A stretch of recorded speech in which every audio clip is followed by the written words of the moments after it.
उत्तर प्रदेश के जिला अमरोहा में एक गांव है और वहां पर एक लड़के की नई नई शादी होती है। दोस्तों अपनी शादी से बहुत ही ज़्यादा खुश था। उसको इतनी सुंदर बीवी मिली थी जिससे कि वो खुशी से फूला नहीं समा रहा था। उसे लग रहा था कि उसने कितनी अच्छी किस्मत पाई है कि उसे इतनी अच्छी और इतनी सुंदर बीवी मिली है। दोस्तों इस तरह से कुछ वक्त गुजरता है और उसके कुछ दोस्त उसको मिलते हैं। उसके दोस्त उसे शादी की पार्टी मांगते हैं और वो शादी की पार्टी मांगने के लिए उससे जिद करने लगते हैं, तो वो भी उन्हें पार्टी देने के लिए तैयार हो जाता है। फिर जब वो पार्टी देने के लिए उनको अपने साथ लेकर के जाता है, तो वहाँ पे दोस्त पार्टी के दौरान उससे कहते हैं कि यार तुम पार्टी तो हमें दे रहे हो, लेकिन हमने अभी तक अपनी भाभी को नहीं देखा है, क्या तुम हमें दिखाओगे नहीं कि हमारी भाभी कैसी है। तो वो उनसे उसकी फ़ोटो देखने की जिद करते हैं। लड़का भी काफ़ी शर्माते हुए अपनी बीवी की फ़ोटो निकालता है और उनको दिखाता है। वो लड़के जैसे ही उस फ़ोटो को देखते हैं वो सारे के सारे चौंक जाते हैं और वो एक दूसरे की तरफ देखने लगते हैं। वो अपने हाथों से एक दूसरे को इशारे भी कर रहे थे। अब ये जो हरकत वो कर रहे थे वो लड़का देख लेता है। तो वो लड़का अपने दोस्तों से पूछता है कि क्या बात है, तुमने तस्वीर में ऐसा क्या देख लिया जो तुम इस तरह के इशारे कर रहे हो। तो उसके दोस्त बोलते हैं नहीं ऐसी कोई ख़ास बात नहीं है, तुम्हारी अब शादी हो चुकी है, तुम खुश हो और इसी तरह खुश रहो और अपनी शादी के मज़े लो, जैसे जी रहे हो ऐसे ही जियो। लेकिन उस लड़के ने, जिसका नाम समीर था, उसने ये सब चीज़ें अपने दोस्तों की हरकतों को देखा था, इशारे करते हुए देखा था। तो उसके दिमाग में ये बात बैठ गई। वो बोला नहीं, कोई ना कोई बात तो ज़रूर है जो तुम लोग मुझसे छुपा रहे हो। तो वो जिद करने लगा कि आखिर मुझे बताओ कि ऐसी क्या बात है जो कि तुम फ़ोटो को देख करके इस तरह के इशारे कर रहे थे।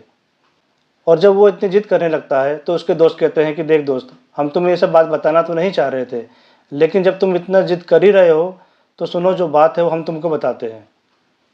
दरअसल जिससे तुम्हारी शादी हुई है वो लड़की एक कॉल गर्ल है और यही बात थी जो कि हम तुमसे छुपा रहे थे और हम तुम्हें बताना नहीं चाहते थे। लड़के ने जब ये बात सुनी तो वो बिल्कुल हक्का बक्का रह गया। उसे समझ नहीं आ रहा था कि हमारे उसके दोस्त जो कह रहे हैं वो सच है या झूठ। और इतना ही नहीं, उसे यह भी मालूम चलता है कि उस लड़की की पहले भी 2 बार शादी हो चुकी है और अब वो उसके साथ यानी समीर के साथ में ये तीसरी शादी थी। और जब उसको ये बात मालूम चलती है तो दोस्तों इसके बाद 2 कत्ल होते हैं और कहानी में एक नया मोड़ आता है। अब वो कत्ल क्यों हुए, कैसे हुए और कहाँ हुए, ये दोस्तों मैं आपको बताता हूँ। दोस्तों यूपी का एक ज़िला है हापुड़ और वहाँ पर एक गांव है शेखपुर खिचरा और वहाँ पर एक कॉलोनी है सहारा सिटी कॉलोनी, जो कि अभी बन रही है, वो निर्माणाधीन है। 28 सितंबर 2024 की बात है। सहारा सिटी कॉलोनी, जिसका निर्माण कार्य अभी चल रहा था, उस कॉलोनी से बहुत ही तेज़ दुर्गंध आ रही थी। ऐसा लग रहा था कि कोई जानवर मर गया हो और उसका शरीर जो है वो सड़ रहा हो। तो दुर्गंध धीरे धीरे फैलती जा रही थी, जिससे वहाँ के रहने वाले लोगों को काफ़ी परेशानी हो रही थी। अब वो लोग पता लगाने की कोशिश कर रहे थे कि आखिर ये दुर्गंध है वो जो आ कहाँ से रही है। और उसी सहारा सिटी कॉलोनी के अंदर में से एक मकान में से ये बदबू आ रही थी। जब लोगों का ध्यान उस मकान की तरफ जाता है और उन्हें पता चलता है कि उस मकान से ही बदबू आ रही है, तो वह पुलिस को कॉल करते हैं।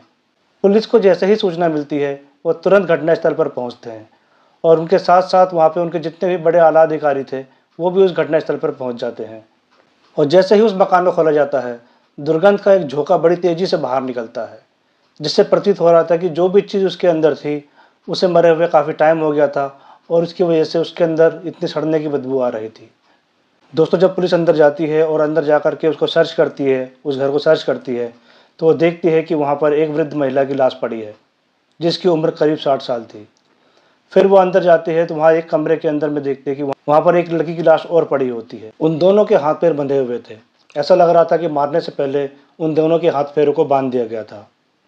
दोस्तों जब पुलिस तफ्तीश करती है तो पता चलता है कि इस औरत के 2 और बच्चे हैं और वो दोनों उससे अलग रहते हैं। और जो लड़की इस घर में मृत अवस्था में मिली थी, उस लड़की का नाम खुशबू था। जब पुलिस आगे तफ्तीश करती है तो उन्हें मालूम चलता है कि इस औरत के 2 और बच्चे हैं, एक बेटा और एक बेटी। तो पुलिस उसके बेटे को खबर करती है और बेटे को जैसे ही खबर मिलती है वो वहाँ घटनास्थल पर पहुँच जाता है। अब पुलिस के सामने बहुत बड़ी चुनौती थी कि किस तरीके से इन दोनों के हत्यारों को पकड़ा जाए, और इस गुत्थी को सुलझाने के लिए वो जी जान से अपने काम पे लग जाती है। अब रोशन, जो कि उस औरत का बेटा था, उससे पुलिस पूछताछ करती है कि आखिर तुम अलग क्यों रहते थे। तो वो लड़का बताता है कि करीब 30 साल पहले उसके पिता का देहांत हो गया था और उसके पिता के मरने के 4 साल के बाद में उसकी माँ ने किसी और व्यक्ति के साथ शादी कर ली थी। वो व्यक्ति मेरठ का रहने वाला था। उसके साथ में कुछ समय बिताने के बाद में उसे लगने लगा कि उसकी ज़िंदगी उसके साथ सही तरह से नहीं गुजर पाएगी, तो वो उसको छोड़ कर के वापस अपने गाँव आ जाती है। तो दोस्तों, जब वो वापस वहाँ से आती है तो उस समय वो प्रेग्नेंट होती है और फिर कुछ समय बाद उसकी डिलीवरी होती है और वह एक लड़की को जन्म देती है। उस लड़की का नाम खुशबू उर्फ शहजादी रखा जाता है और उसी खुशबू की लाश अभी उस घर के अंदर बरामद हुई थी। दोस्तों, पुलिस वहाँ पर रहने वाले आसपास के लोगों से पूछताछ करती है। लोगों को उनके बारे में कोई ज़्यादा जानकारी तो नहीं थी, लेकिन हाँ, वो पुलिस को एक बात बताते हैं कि उनके घर के बाहर में एक स्प्लेंडर बाइक है जो खड़ी हुई है, जिसका कि नंबर प्लेट भी नहीं है। अब पुलिस उस बाइक को अपने कब्जे में लेती है और उसके चेसिस नंबर से उसके मालिक का पता लगाने की कोशिश करती है और थोड़ी सी मेहनत करने के बाद में उसके मालिक का पता चल जाता है। पुलिस जब पता निकलवाती है तो उन्हें मालूम चलता है कि ये जो बाइक है वो गाज़ियाबाद के नाहल गांव में रहने वाले गुलफ्सा के नाम से रजिस्टर्ड है। अब पुलिस की एक टीम नाहल गांव पहुंचती है और वो वहां पहुंच करके गुलफ्सा के बारे में पूछताछ करती है। इसी बीच एक व्यक्ति वहां पर आता है और वो बताता है कि उसकी शादी जो है वो गुलफ्सा के साथ हुई थी, लेकिन कुछ समय पहले उसने उससे तलाक ले लिया। अब वो यहाँ पर नहीं रहती है। उसने अब फुरकान नाम के व्यक्ति से शादी कर ली है। वो उसी के साथ में रहती है और वह व्यक्ति इस समय गाज़ियाबाद के मसूरी में रहता है। अब पुलिस गाज़ियाबाद के मसूरी में पहुंचती है और वहां पर खोजबीन करती है। थोड़ी खोजबीन करने के बाद में उन्हें गुलफ्सा का पता लग जाता है और पुलिस उसके पास पहुंच जाती है। दोस्तों, पुलिस गुलफ्सा और उसके पति को हिरासत में लेकर के उनसे पूछताछ करती है। थोड़ी सी सख्ती के बाद में वो बहुत कुछ बताते हैं और इस बीच में वो एक नाम बताते हैं। वो नाम था समीर का। वो बताते हैं कि अमरोहा में एक गांव है सैद नगली, वहीं पर यह समीर रहता है। दोस्तों, पुलिस की एक टीम सैद नगली पहुंचती है और वहां पहुंच करके वो समीर को भी ढूंढ लेती है।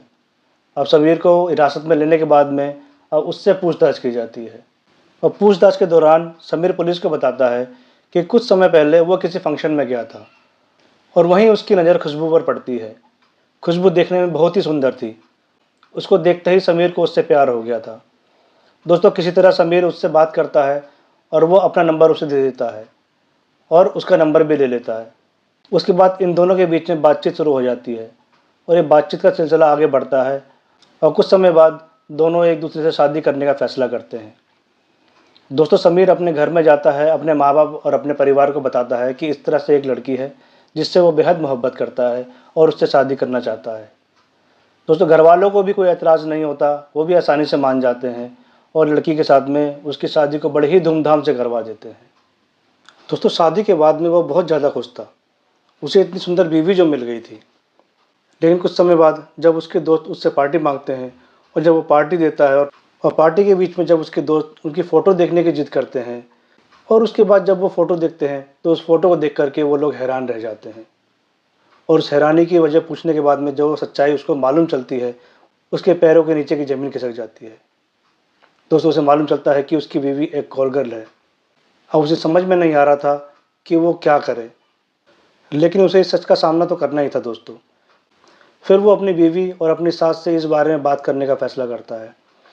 दोस्तों, फिर वो अपनी सास और अपनी बीवी के पास जाता है। फिर वो उनसे कहता है कि देखो, मुझे तुम्हारी पिछली लाइफ से कुछ लेना देना नहीं है। तुम जो भी काम करते थे मैं उसको भूल जाऊंगा। बस शर्त यह है कि अब तुम्हारी शादी मेरे साथ हो गई है तो उन सब चीज़ों को छोड़ दो। अब तुम ये सब काम नहीं करोगी। लेकिन दोस्तों, उसकी सास और उसकी वाइफ इस चीज़ के लिए राज़ी नहीं होते और वो कहते हैं कि जैसे चल रहा है ऐसा ही चलता रहेगा। हम ये जो काम है इसको छोड़ेंगे नहीं, इस काम को करते रहेंगे। और रही तुम्हारी बात, अगर तुम्हें ये चीज़ पसंद है तो तुम हमारे साथ रहो और अगर तुम नहीं रहना चाहते हो तो तुम हमें छोड़ करके जा सकते हो। अब समीर टूट सा जाता है। वो काफ़ी परेशान रहने लगता है। दोस्तों, जब उसे लगता है कि ज़्यादा परेशान हो रहा है तो वो अपने भाई को 24 सितंबर 2024 को ये सारी बातें बता देता है। भाई के साथ साथ वो अपनी भाभी और अपने पिताजी को भी ये सारी बातें बता देता है। दोस्तों, जब उनके घर वालों की बात मालूम चलता है तो उनके भी होश उड़ जाते हैं और उन्हें लगता है कि हमने जिससे शादी करी है वो अगर इस तरह की कैरेक्टर की है तो आने आने वाले समय में जब समाज को इस बारे में मालूम चलेगा तो उनकी इज्जत का क्या हाल होगा। और उसके बाद में वो सब लोग एक फ़ैसला करते हैं और वो फ़ैसला करते हैं कि उसे अपने रास्ते से हटाने का, और रास्ते से हटाने का मतलब उसे जान से मारने का। दोस्तों, फिर 25 सितंबर 2024 की रात को एक स्प्लेंडर बाइक लेकर के वो लोग शेखपुरा खिजरा पहुंचते हैं और वहां उस घर में उसकी बीवी और उसकी सास दोनों मौजूद थे।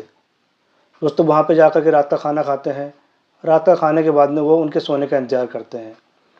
रात के करीब 11 बजे जब वो सो जाते हैं तो पहले जाकर के वो अपनी वाइफ़ का हाथ पैर बांधता है, फिर उसके बाद में अपनी सास का, और दोनों के हाथ पैर बांधने के बाद में उनका गला दबा करके उनको मार देते हैं। और जब वो तसल्ली कर लेते हैं कि दोनों मर चुके हैं, उसके बाद वो वहाँ से भागने की कोशिश करते हैं। लेकिन दोस्तों जब वो वहाँ से जा रहे थे तो जिस बाइक में आए थे स्प्लेंडर में, उसकी चाबी गुम हो जाती है और काफ़ी ढूँढने के बाद भी वो चाबी उनको नहीं मिल पाती है। अब मजबूरी में उनको वहाँ से उस बाइक को छोड़ कर के निकलना पड़ता है और वो उस बाइक को वहीं छोड़ कर के वहाँ से चले जाते हैं। और फिर उसी बाइक के ज़रिए पुलिस सारी कड़ियों को जोड़ते हुए उन लोगों तक पहुँचती है और इस केस को सॉल्व करती है।